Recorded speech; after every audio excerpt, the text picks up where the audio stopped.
dipilih untuk menjadi bagian daripada umatnya Nabi Muhammad Sallallahu Alaihi Wasallam.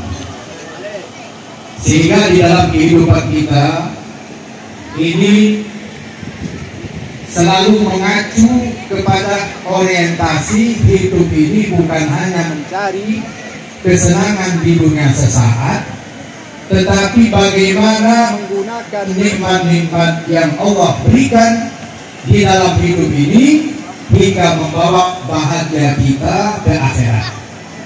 Itu kira-kira sekilas ajaran yang kita yakini, yang kita imani kebenarannya, yaitu agama Allah yang Allah mengatakan inna dina indallahil Islam.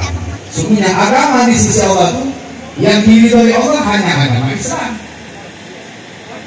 Maka sebagai seorang muslim, sebagai seorang muslimah harus selalu memikirkan dan mengupayakan bagaimana nilai-nilai Islam itu harus ada menjadi bagian dari setiap gerak-geriknya, tingkah lakunya, tutur ucapannya, menjadi bagian daripada ruh di setiap napas kehidupannya.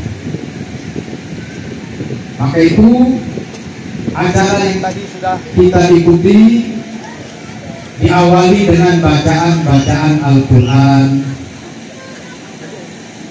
didengarkan kita lantunan-lantunan ayat-ayat suci Al-Quran, dihadirkan orang-orang yang insya Allah dengan kehadiran mereka ini membawa kebahagiaan dan keberkahan.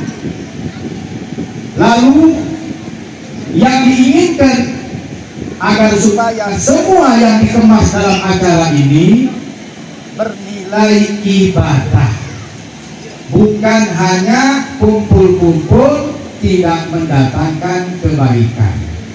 Itulah bedanya acara umat Islam yang paham, yang ngerti, dengan orang yang hanya sekedar Islam-Islaman lalu ikut-ikutan dengan apa yang tidak semestinya dia lakukan. Mudah-mudahan syukurnya kita hari ini menambahkan nikmat Allah untuk kita, khususnya untuk keluarga Bapak Erwan dan juga Ibu Iin. Amin ya rabbal alamin. Salawat dan salam terturunkan kepada junjungan agung kita Nabi besar Muhammad SAW, pada keluarganya, para sahabatnya. Insyaallah semua kita nanti akan bersama Nabi berkumpul di dalam surganya Allah. Amin ya rabbal alamin. Bapak Ibu, para undangan yang berbahagia, tadi sebetulnya acara ini tidak pada Yasin. Saya datang di sini agak pagi tadi.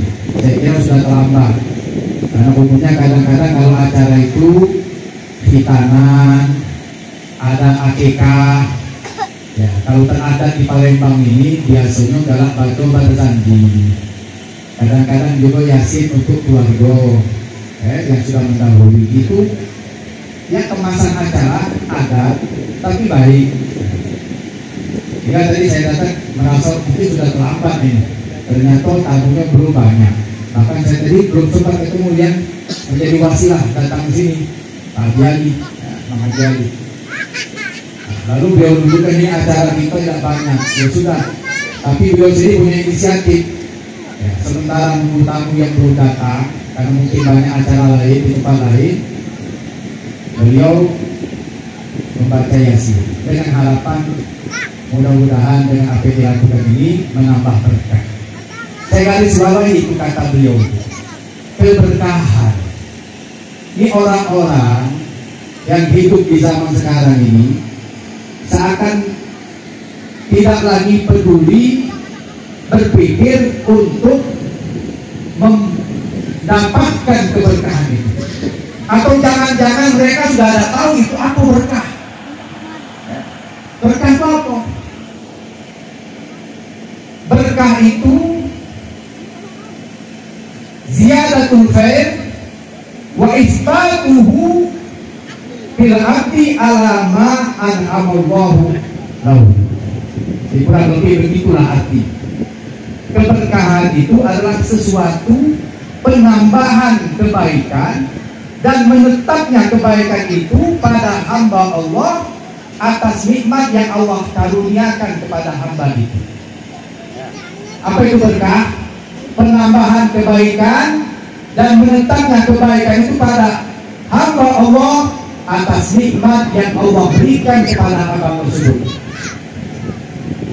Ada tanah di bumi ini berkahnya beda dengan tanah-tanah yang lain. Ini kan kita di komplek Sri Jawa Garden. Saya tidak tahu berapa nilai tanah di sini. Nah, apalagi plus bangunan. Tapi semahal-mahal tanah di bumi ini, saya mau tanya nih sebagai orang Islam, mahal mana tanah di Palembang sama tanah di kota Mekah? Hah? Sama tanah di kota Madinah, mahal mana? Kira-kira kalau kita diberi kesempatan untuk punya tempat lahan di Mekah, di Madinah, galak tidak? Hah? Galak apa galak? Ngapa galak? Kalau berkahnya begitu tempat itu berkah, sampai-sampai nilai ibadat pun beda. Sholat di Masjidil Haram itu bernilai 100.000 kali. Sholat di Madinah 1000 kali. Sholat di Baitul Maqdis 500 kali. Beda. Kenapa? Karena Allah berikan keberkahan. Berkah tanahnya. Ada orang mendapatkan anak berkah seperti Nabi Ibrahim. Kebetulan tadi nama anak Pak Irwan Ibrahim. Nabi Ibrahim itu mendapatkan putra cuma 2 orang. Tapi insya Allah Pak Irwan dan Ibu Iyi dapat anak lagi, amin. Nah, kebetulan anaknya laki-laki kalau ini, Muhammad Fahim sama Ibrahim tadi. Nabi Ibrahim punya anak 2 orang laki-laki. Yang satu namanya Ishak, yang satu namanya Ismail.